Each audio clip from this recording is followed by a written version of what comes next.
Recherché depuis la nuit des temps, le contentement semble si partiel et jamais vraiment franc. L'humain explore sans cesse ses besoins et ses envies, car dès qu'une satisfaction arrive, une autre envie est déjà ressentie. La recherche du contentement parfait nous fait tourner en rond, courir, ajuster, vouloir que cela change, si souvent sans fond. La personnalité trouvera à chaque tournant des choses à redire, voudra trouver la solution à elle seule pour grandir.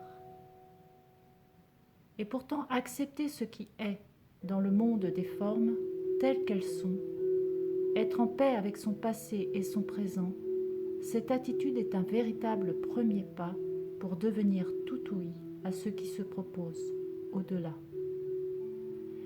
Et là, Eureka! Les formes ne sont que le fruit, l'effet de cause plus subtil. Toute situation formelle, aussi agréable que détestable, est la plus fertile pour nous aider à prendre conscience de ce qui a vraiment de l'importance. Rien ne sert de vouloir changer sans s'occuper du joyau de la conscience. Le contentement est la porte du monde causal qui, lui, ne fonctionne que sur une note globale. Encore faut-il écouter ce qui se propose pour ressentir et percevoir ce qui pousse.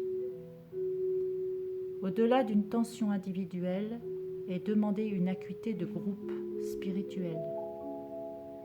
Une écoute profonde, reliée au plan, qui inclut toute individualité comme son meilleur agent.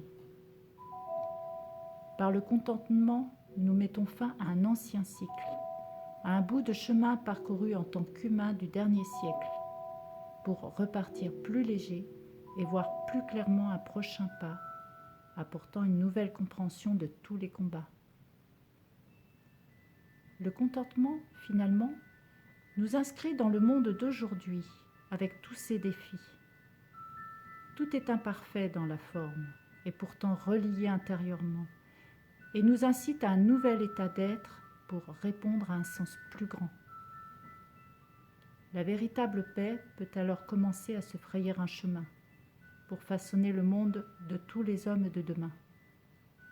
Cela est déjà une réalité vivante, une réalité partagée pour tous ceux qui, activement, se contentent.